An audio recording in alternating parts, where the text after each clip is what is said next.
Good evening, everyone. I hope you're doing well tonight. I am glad to be back with you again tonight for the third part of 4 teachings about life and how to spread a culture of life in a culture that is saturated and permeated with desiring to spread a culture of death.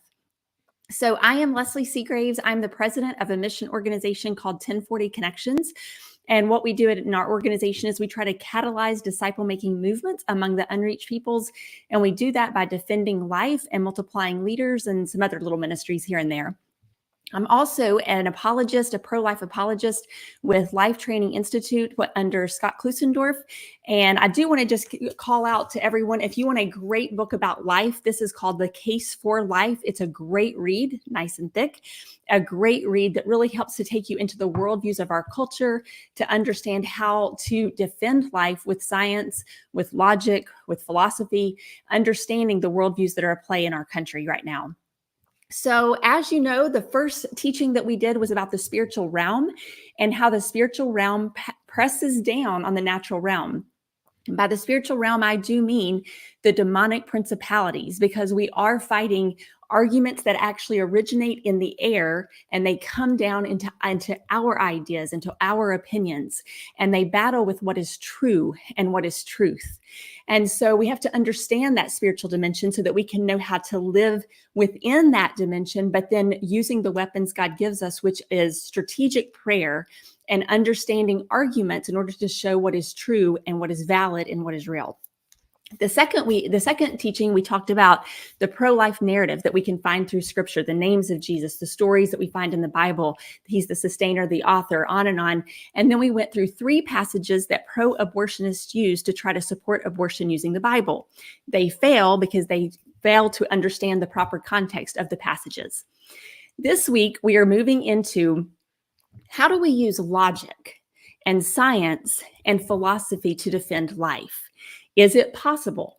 And I am here to tell you that it is possible. And that is why there are many non-Christians who promote life, because they recognize that there is a way to promote life without being a follower of Jesus Christ. That is my foundation, but I can talk and defend life without speaking directly about Jesus. And of course, I often do, but it's the reality is that science and philosophy, those really help us to defend life. The question as we enter tonight is not who loves women, who hates women.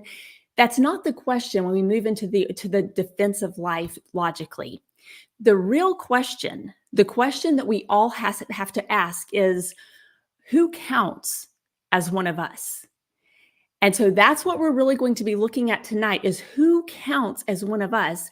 And once we discover the answer to that question, it enables us to know how we are supposed to defend life in the womb, or whether it doesn't matter anyway. And so as we get started tonight, I'm wanting to show you this slide right here. And as you see the Tropicana Stadium. This is in Florida where I live. And you will know probably or possibly that this stadium fills to capacity 42,000 people. In the state of Florida, the statistics of how many babies were killed last year through abortion was around almost 84,000. In essence, what has happened? I just put the wrong. In essence, you could take Tropicana Stadium and you could fill it to capacity 2 times with the numbers of babies killed in Florida alone last year. Those who are pushing for the deaths of those babies and for an increase in deaths of babies do not believe that every human has the right to life. That's one side of this argument. The other side, the side that I stand on, is that every human life has the right, every human being has the right to human life. So when I look at this kind of picture, I just really stop and pause and think of a baby in every one of those seats. And tonight we're going to be looking at the logic and the science and the philosophy to see, is there a way to defend lives so that those numbers not only decrease, but that this would be something from the past, that someday we'll look at this and look at the issue of abortion the way we now look at the issue of slavery and the Holocaust.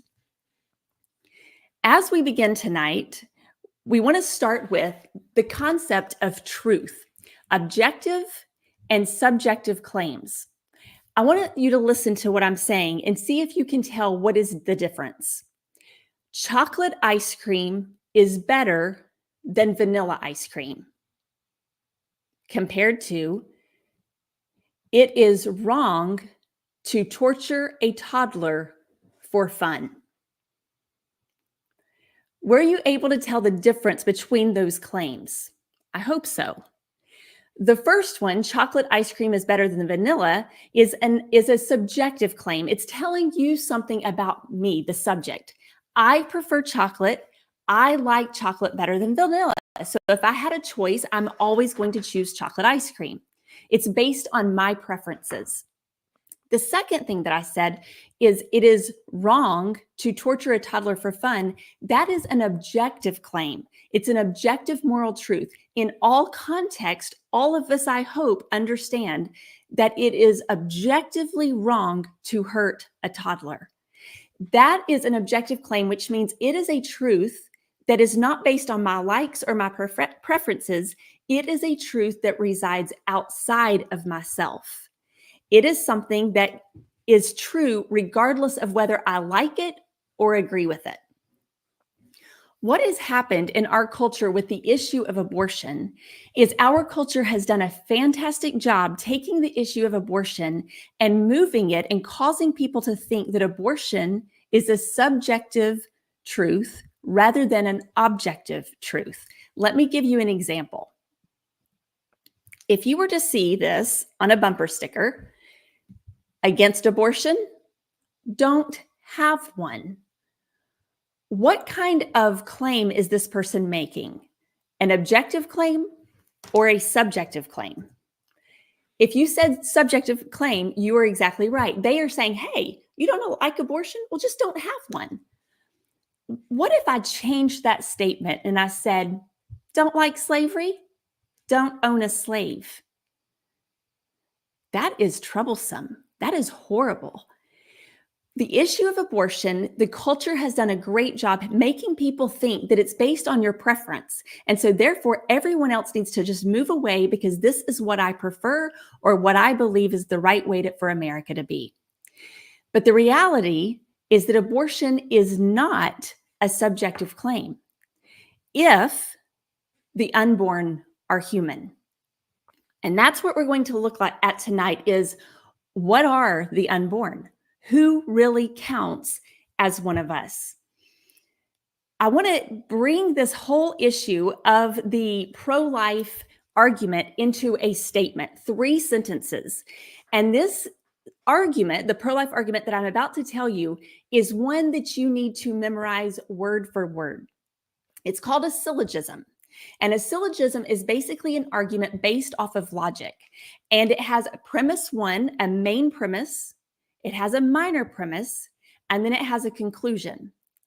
If my terms are clear and they are accurate, if the premises they follow in a logical pattern that come into the conclusion in a logical way, then the argument stands. And if the premises themselves are valid, they make sense, they cannot be refuted, then my argument stands. However, if my terms are not clear, if my premises are not true, or if my conclusion does not logically follow from my premises, then my argument has been crushed. I want to show you how this syllogism, when you use it correctly, it tethers you to the ground so that when all of the people are yelling around you about, what about unwanted children? What about children that'll be abused if they're born? What about the poverty? What about they are poor, they can't make it to an abortion clinic that's so far away? What about the hard case? This syllogism grounds you into an understanding so that when all this passion is going on around you, you were able to stay logical and reasoned and to continue to fight for life, but through a logical lens. Now, inside, you are going to be fighting with everything you have to save another life, but you want your argument to be an argument that's based on well thought through reason. And I want to show you how we're going to do that. So tonight at the end of this, I'm hoping to not go too long so that you can go back. I've got a lot of slides on here so that you'll be able to be equipped as an equipped apologist if you will watch this and study this and try these ways. Scott Klusendorf has been great at helping me learn how. So this is the pro-life argument. This argument you need to memorize exactly. It goes like this, major premise 1. It is wrong to intentionally kill an innocent human being. Abortion intentionally kills an innocent human being. Therefore, abortion is wrong. Now, you may have heard a syllogism before that said something like this: all men are mortal, Socrates is a man, therefore Socrates is mortal. You might have heard a syllogism like that. That's exactly what we're going to use with this. Now, I've highlighted some words that help you to understand what my terms are. And it's important to understand the terms because you are going to be using those terms. You want to use the terms correctly, and you may have to explain them over and over again to people. You'll notice that I've stated at the beginning, wrong, the word wrong. That's the idea of objective and subjective claims. Objective truth versus subjective truth. And so you would want the person you're talking to understand that you're not talking about something you like or prefer, but you are stating that you believe that what you're stating for your argument is that something is morally wrong, whether you like it or not. Intentional. That means deliberate. So it is wrong to deliberately, to intentionally kill. You're going to notice the word innocent. The baby inside the womb has done nothing to harm someone else. They've done nothing to elicit harm for someone else, and they deserve harm from no one else. They're innocent. Human being. This is something we're going to go into the science to help you to understand what this term means, and I'm going to do that in just a minute. Abortion, we're going to define that term a little bit further on too, but basically we're defining right here, abortion intentionally kills an innocent human being. So these are the basic terms of that syllogism. And now what you're going to learn to do is you're going to learn to take that syllogism and you're going to see that the pro-life argument stands. So this is logic, but the pro-life argument is going to stand on the concepts of science and philosophy.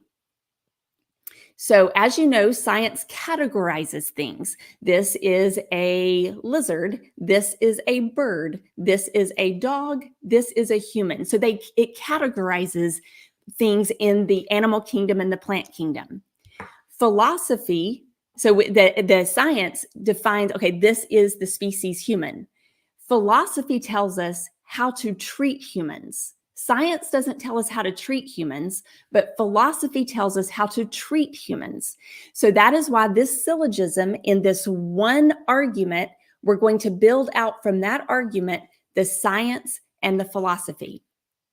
And over, you will find yourself when you're having conversations with people, when they're talking about the issue of, well, what about unwanted children? What about this? You're going to say, well, I know there's some hard circumstances, but I do believe it is wrong to intentionally kill an innocent human being. And that's what abortion does. So therefore, I have to say that I believe abortion is wrong, even for children that are born into poverty.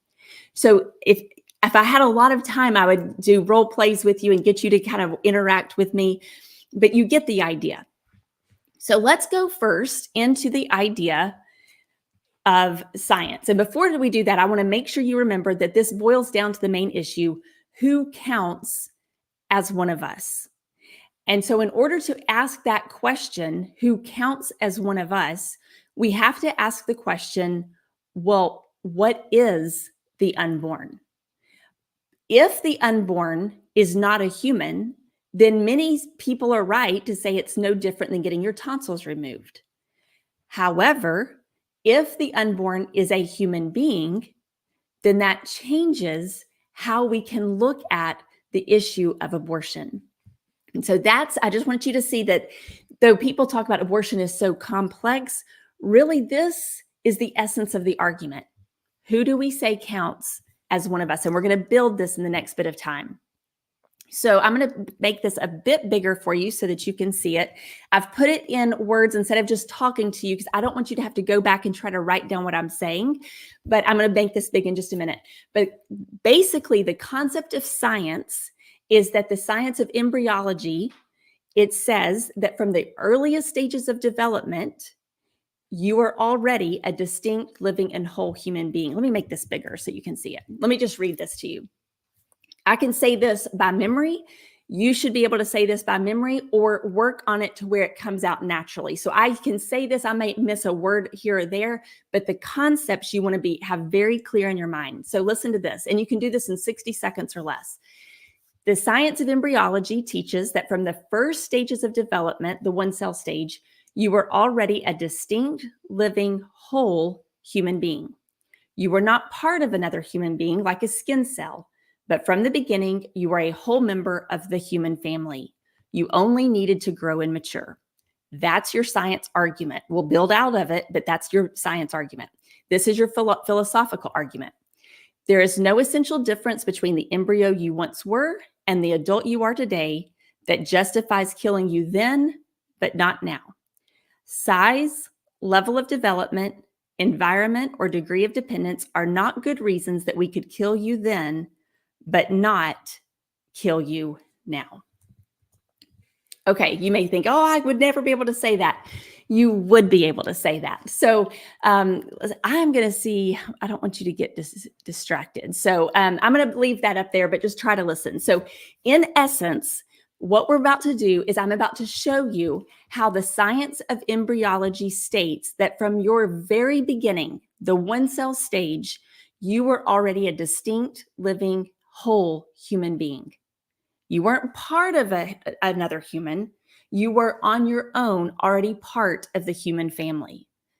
You did not grow into a human being. You already were a human being.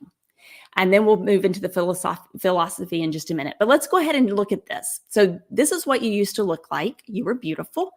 And from this, we're going to look at 3 words that I want you to really understand when you're talking about what is the unborn. Distinct, living, and whole.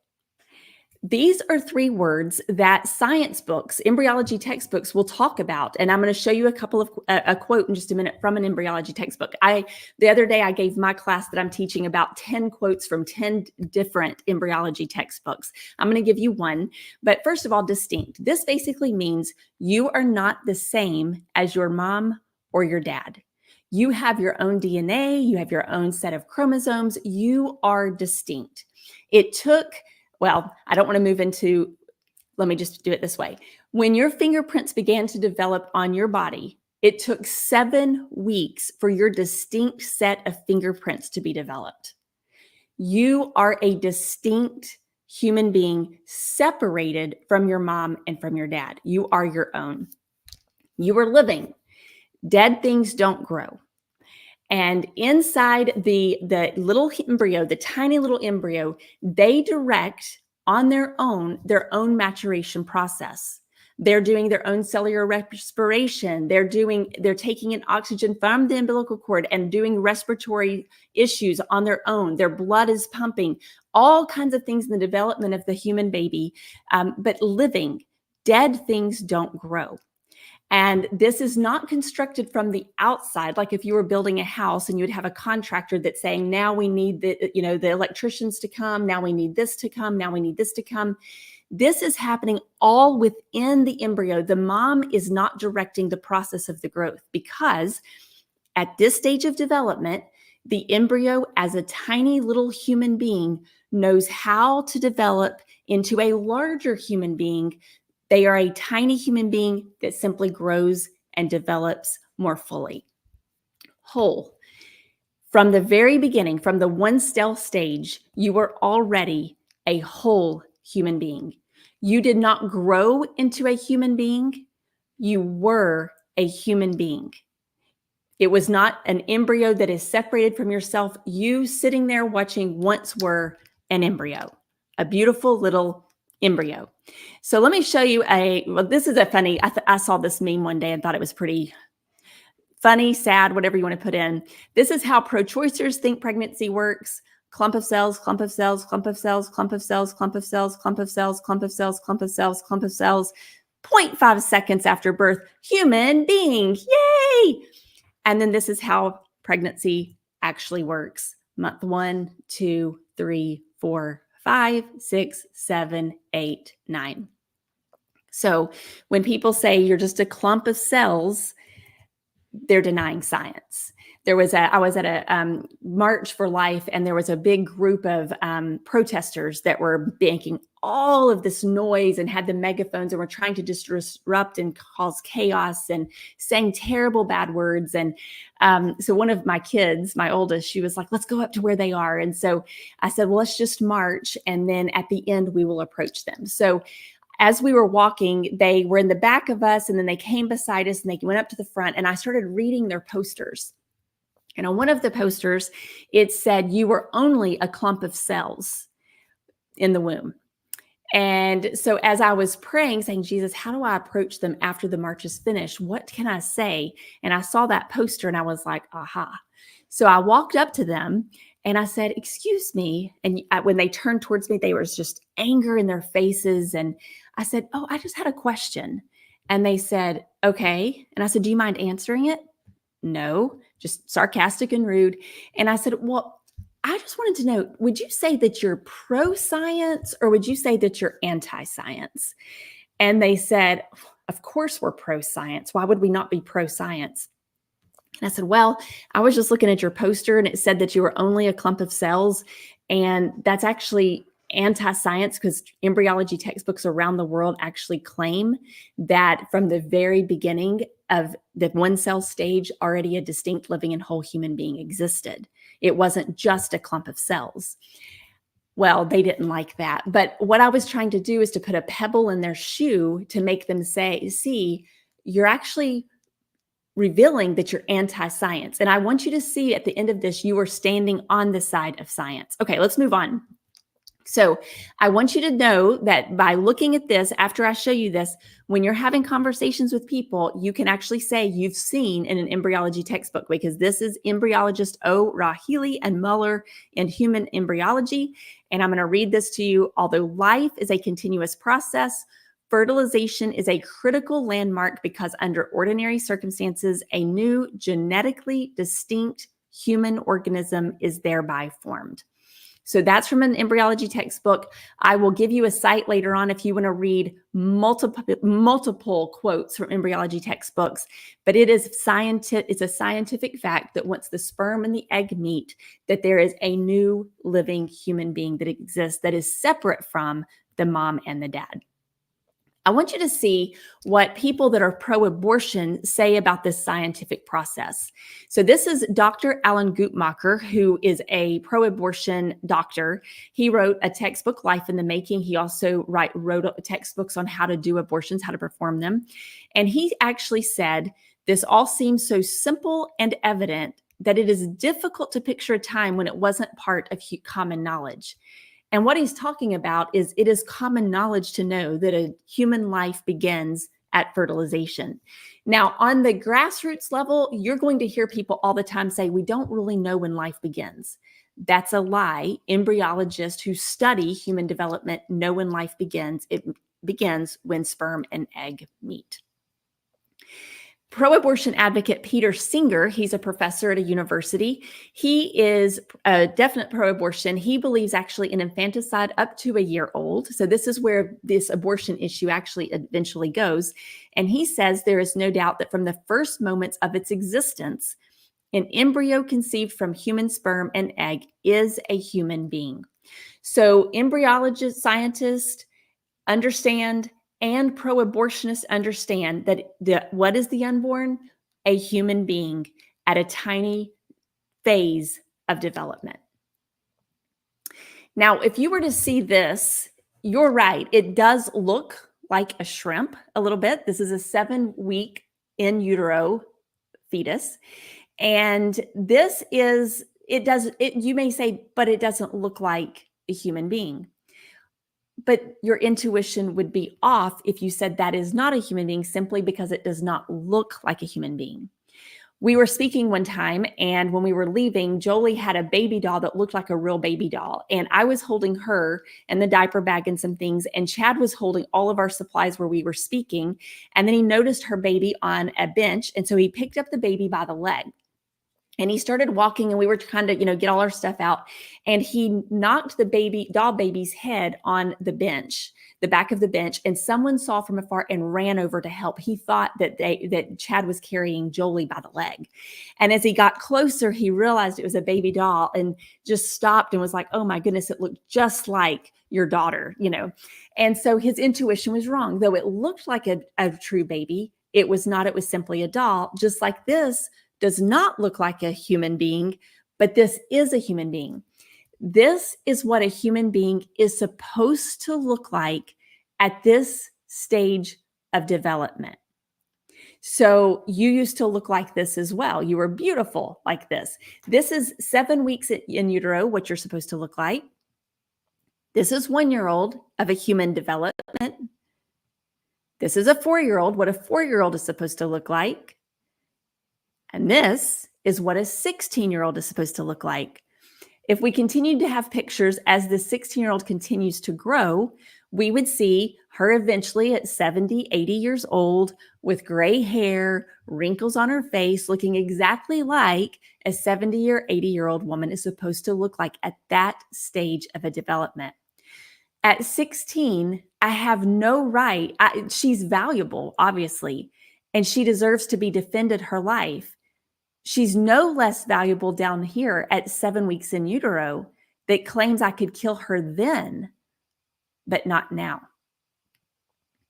So when we think about what is the unborn, I want to move from that to give you one apologetic tool that might help you. So often when you're having conversations about this issue of abortion, you're often talking to people that are simply assuming that the unborn are not human. And so there's a tactic that you can use to enable yourselves to work inside the conversation, because you don't want to have conversations where you're just yelling at them and telling them they want to murder babies. That's not what you want to be saying. You're wanting them to begin to think, so they'll have a worldview shift, so that then they'll become an advocate for human beings. So one of the things you can do is a tactic that's called trot out the toddler. So if someone says, I just think that it's not a good idea for babies to be born who are going to go into families that don't want them. I mean, an unwanted child is not going to be safe or have a good life. So you could immediately yell at them, or you could give them a big list of statistics of all the people waiting for babies. And, either option you could do, or you could actually ask them a question that brings some challenge to them. And you can say, okay, so you're concerned about possible unwanted children. Well, what about this? What if there's a family and they have, this, just imagine this toddler right here. So you just kind of put your hand up for like where a 2-year-old would be. And they decide that they want to go get more advanced careers, and they just don't want that 2-year-old anymore. Would it be okay if they just killed their 2-year-old? Now, the person is going to say, of course not. And then you say, well, why not? Well, because that's a human being. Oh, so are you saying that the baby inside is not a human being? And then you're going to see them get a little bit startled and not quite know what to say. And so then you can say, oh, it sounds like what it is that we're coming from two different places. I believe by science that is a human being. Do you? Another example would be like, it's not fair because of poverty. So you can say, well, if a family begins to have, some difficulties financially and they have 3 children, is it okay to kill their 2-year-old to save some money, to save some resources? Well, no, that's not okay. What about this one? You need to just butt out. This is a private choice. It's a woman's private. It's about her privacy to make her own decision. You can ask the question, well, so if that woman or her husband, if they're beating up their 2-year-old in their bedroom, but it's in the privacy of their home, is that okay? No, that's not okay. Well, why not? Well, because that's their human being, and I would call child services. and then you take them back. So what you're trying to do is you're trying to help them to see that if you can't do it for a 2-year-old, what makes you think you can do it to someone younger? And so what that's called is trotting out the toddler, so that you're not defending life at that point yet by science, but you're trying to help them to see they're assuming that the unborn are not human. Once you've trotted out your toddler and helped them to see that the unborn are human, that the unborn, that you're bringing this argument to them, then at that point, then you can say, let's just examine the science. So what I hope you're understanding from this is the science backs you up. The science answers the question, what is the unborn? The unborn are human beings. And so next, you would move into the understanding of philosophy. Before we move into philosophy, though, I'm going to make sure we've defined our term, what is abortion, quickly. And then from there, I'm going to move into the philosophy, which is pretty quick as well. So let's just go ahead and go to what is abortion. These are 3 quick definitions: the intentional killing of an innocent human being. It's an act of violence that takes the life of an unborn child. It's doing harm to a child with the intent to kill. So in many ways, our culture has redefined abortion with what it is to just this word abortion, to where we think of it as a medical procedure, that it doesn't have sacrifice within it. But what abortion is this. So whenever you're having conversations, you want to define what an abortion is. And that's what we did with the syllogism. It is wrong to intentionally kill an innocent human being. Abortion intentionally kills an innocent human being. Well, therefore, abortion is wrong. So abortion is the intentional killing of an innocent human being. So again, notice I'm not calling the person a murderer, but I'm defining what the act of abortion actually is. It's the intentional killing of an innocent human being. So it's interesting to me, like I could get pro-life quotes for you and tell you what they say to define how an abortion takes place. But what I want to show you is what an abortionist, Warren Hinn, says about it. And he is a doctor who's performed many abortions. And he said, when he was teaching at a big health seminar teaching about abortion procedures, he says, we have reached a point in this particular technology, D&E abortion, where there is no possibility of denying an act of destruction. It is before one's eyes. The sensations of dismemberment flow through the forceps like an electric current. Extremely disturbing. Abortionist Camille Paglia, she writes a book, Fresh Blood for the Vampire, and she says, hence, I've always frankly admitted that abortion is murder, the extermination of the powerless by the powerful. So Camille kills babies and recognizes that she's the powerful, killing the powerless. Again, it's an abortionist defining what an abortion is. And then abortionist Ronald Dworkin in Life's Dominion says, abortion deliberately kills a developing embryo, and it is a choice for death. So in culture, when you hear people saying, it's no different than just getting your tonsils removed, define for the person what an abortion actually is and help them understand that abortionists actually say it is a choice for death. Frederick Douglass was an abolitionist. You might have heard of him when you've studied history before. And he was trying to help do the work to cause the abolition of slavery. And what he eventually stated is, he said, it is not the light that is needed, but fire. It is not gentle shower, but thunder. And what he was referring to is, he said, it's time to quit simply debating about slavery. Something more is needed. And the reason he said it is because America was yawning. Its conscience was asleep. And he said, what we need to do is we need to take photos, and the photos need to be the backs of slaves that have suffered from chattel slavery. And we need to release the photos of the backs of slaves to reawaken the conscience of the American public. That's really what needs to happen with the issue of abortion.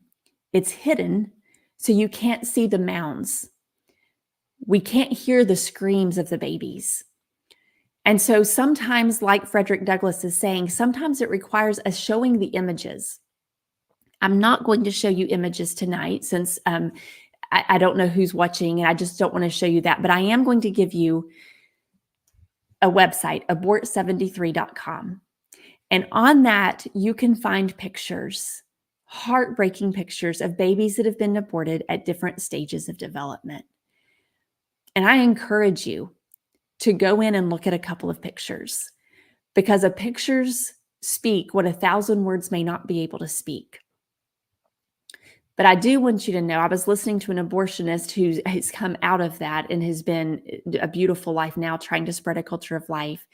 And she described what happens in an abortion. And if you are against dismemberment, if you are against chemical warfare, if you are against, I don't even want to say some of the words, if you're against those things, that's what's happening to babies. At the beginning, when a baby is developing, at some stage, the nerves begin to develop, and they have what's called nerve receptors. And the baby can receive pain, but what the baby has not yet developed are pain or nerve inhibitors, which blocks pain.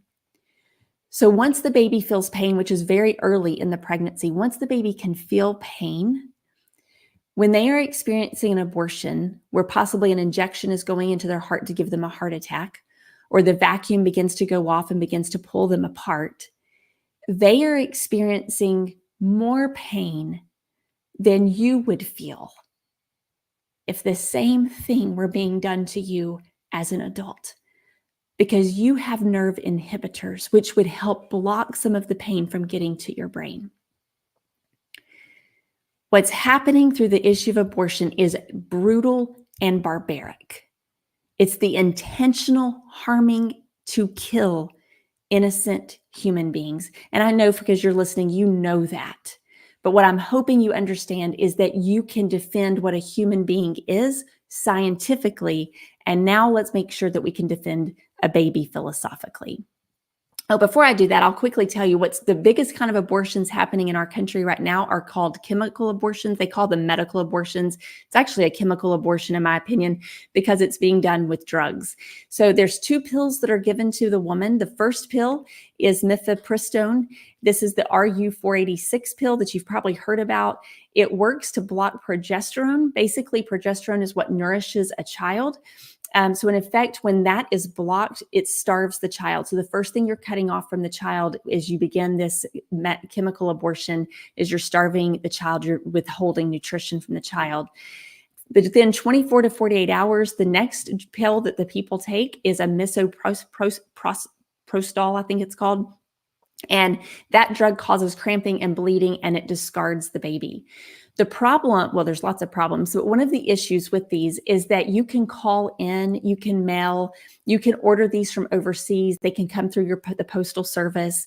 Instead of going into a clinic, you can do these all by yourself at home. This needs to be done within the first 10 weeks of pregnancy. And after that, the rate of increase and risk to the mother significantly goes up. If the mother has an ectopic pregnancy, she can die from taking these abortion pills. If the second drug does not get rid of all of the parts of the baby, all of the tissues, she can have sepsis and she can die from that. So this is a plan. Traffickers love this.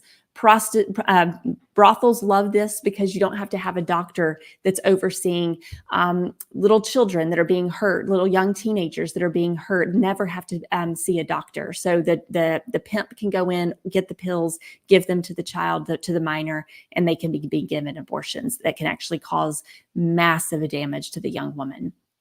The other big problem that they're finding in crisis pregnancy centers is that women are coming in absolute trauma because they did not know that they were actually going to see their baby, and the baby looks like a baby, obviously, when early in pregnancy. So let's move on to the philosophy. Let's just take a deep breath for just a minute, because I know that's just so heavy as we think about the killing fields, basically, that are taking place in bathrooms across the United States. But Jesus, well, I'm supposed to do it just science and logically. I just wanted you to know that there is hope for women if you and I will be equipped to speak logically with science and philosophy, and then as Christians as well. You know, people that say you shouldn't bring your religion in, you don't have to, But it also doesn't mean that you're supposed to pull yourself away, because every one of us has a philosophy that we're going into abortion with. If you look at the Declaration of Independence, if you look at the letter from the Birmingham jail, yes, there was religion that was behind that, Christianity that was up underneath those, but that doesn't mean we discard the documents. Okay, so what makes humans valuable? So we've answered the question, what is the unborn, which helps us to answer who counts as one of us. Now we're moving into the philosophical question, what makes humans valuable, which also helps us answer the question, who counts as one of us? And so as we begin this, I want you to know there's, again, two worldviews that are competing in the United States of America when it regards to what makes humans valuable. The first is the intrinsic view. And the intrinsic view is basically that humans have value by virtue of what they are.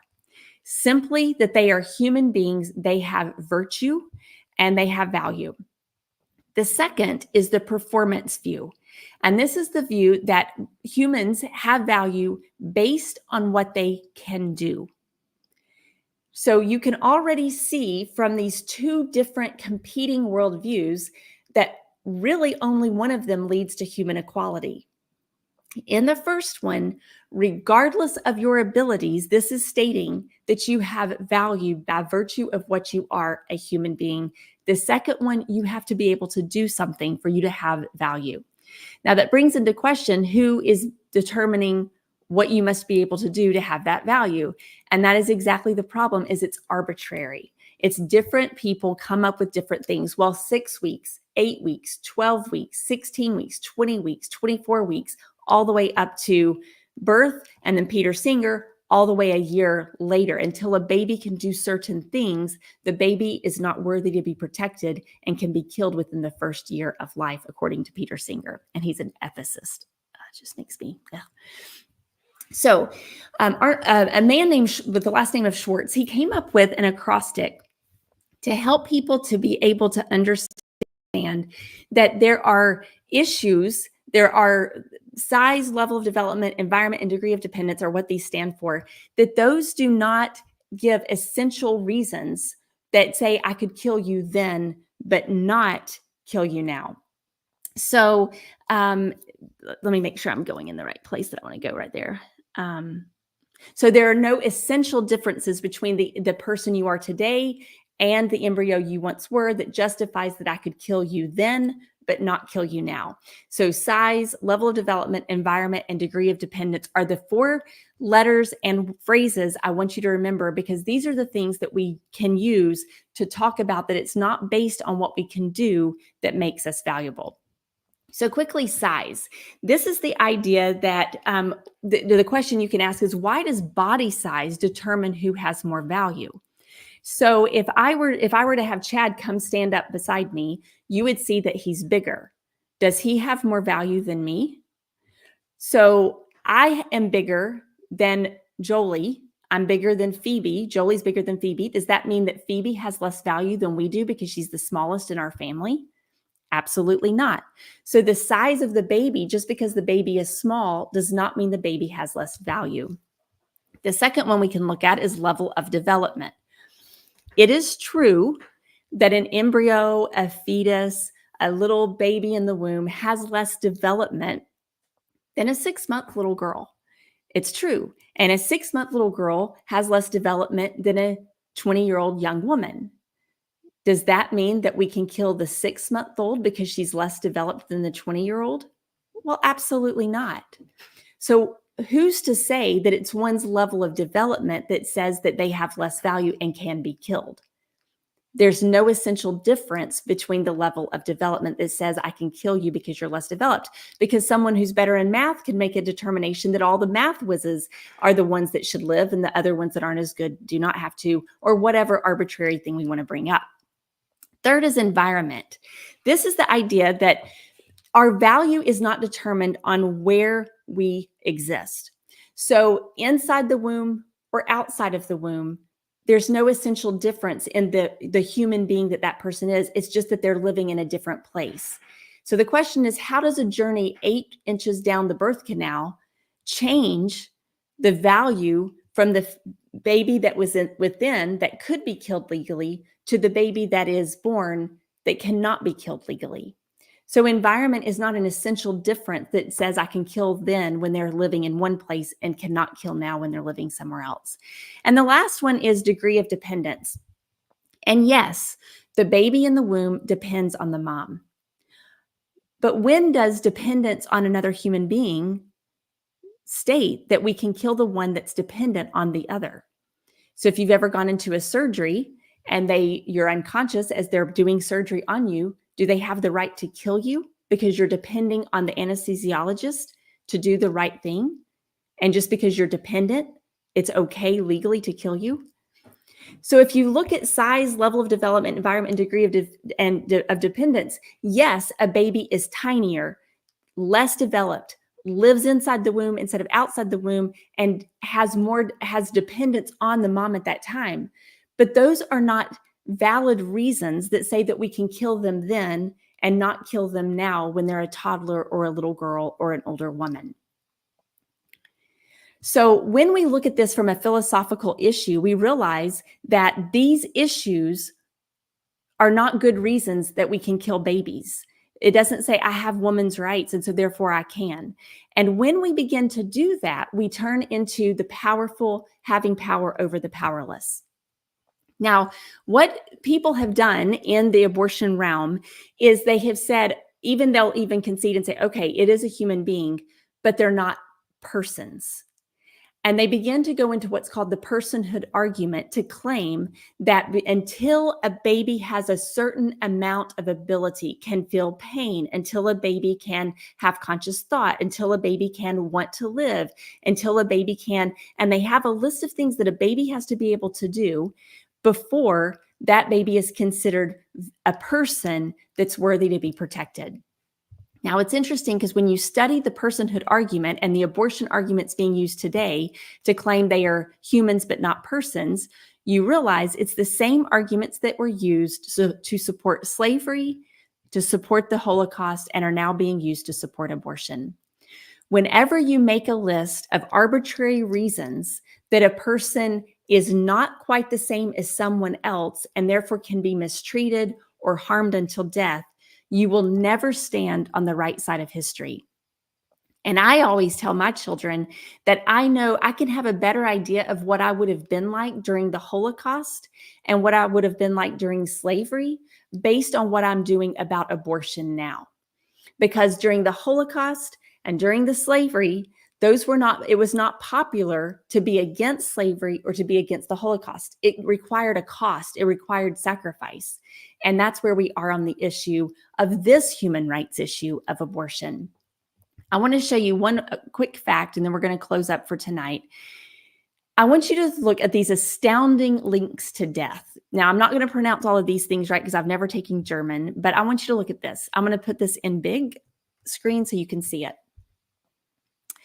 If you look at this company at the top, Chad, how do you pronounce that again? Host. If you see this parent company, they were the parent company of a group called IG Farben in 1925. If you look down to this red arrow right here, you will see Giftgas. The word gift means poison in German. And this was what was used, Zyklon B. This was the gas that was used in the concentration camps to kill the Jews.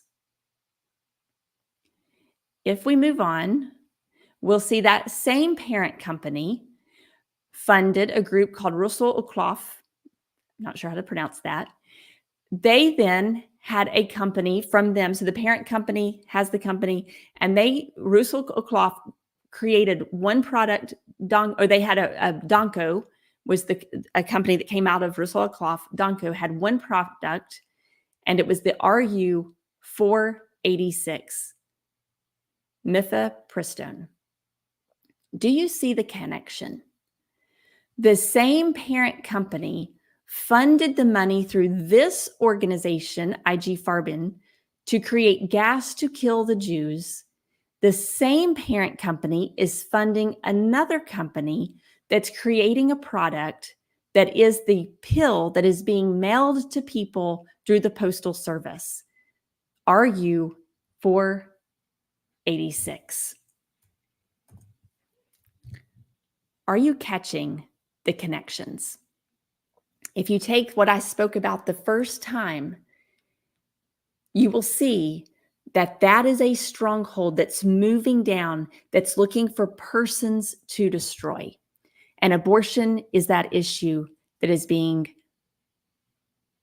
just permeating through cultures all around the world right now. So when I was in Israel, I'm going to close with this. When I was in Israel a couple of summers ago, one of my goals was to go to the place, the Holocaust Museum, because I had heard that there was a garden in the back and it was a walk of remembrance to honor those who had stood up for the Jewish people. And in that garden of remembrance, there were many people, some Christians, some non-Christians, who had sacrificed in some way. And there were little plaques that honored those people, and a tree had been planted. And I had heard that there was a tree for Corrie ten Boom. And so we walked as a family back to that garden and looked at the tree for Corrie ten Boom.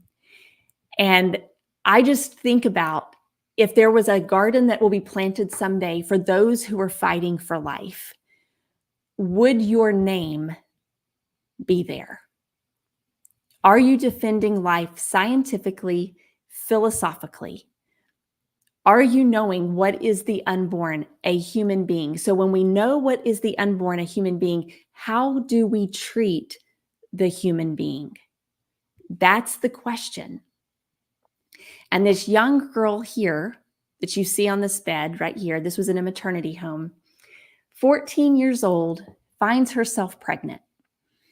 She was in the maternity home because she wanted to give life to her child.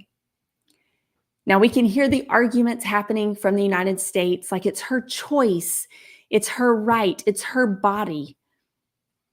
But what she said to me is she said, the child did nothing wrong.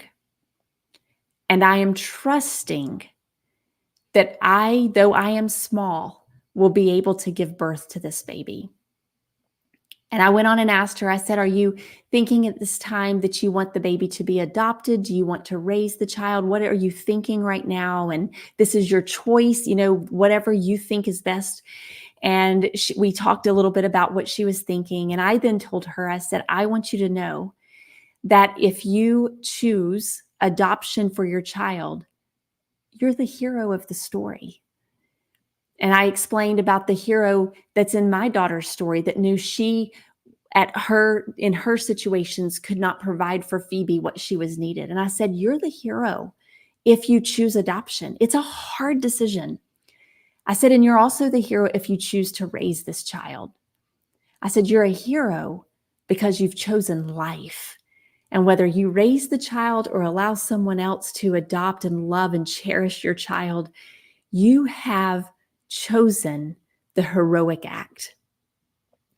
And so my prayer is that for each of us on this call, whether we are Christians or not, is that we will choose the act of being a hero, of saying, I will not only choose life if I'm put into a difficult circumstance, but I will be someone that will use my life to build up the heroes who are choosing life, because that's what we're supposed to do. So what is the unborn? A human being. What is abortion? The intentional killing of a human being. That is objectively and morally wrong. Therefore, we must do what we must do to spread a culture of life. You are standing on the side of science, and you're standing on the only way to achieve human equality in the United States and around the world. If you say that every human life deserves a chance to live, you then are standing on the right side of history. Join me again on Wednesday night, and we'll talk about just really practical tools that you can do to engage and to permeate the culture of death with the culture of life. And I will also probably choose 2 or 3 slogans that are being used in our culture, trying to give you the answers that we hear the most in our culture as we're continuing to spread a culture of life. So there are answers, but you stay grounded in the syllogism. If you stay grounded there, tethered to your syllogism, then whatever's thrown your way, you're going to be able to defend life in a very winsome way. Thank you all so much for spreading a culture of life. God bless.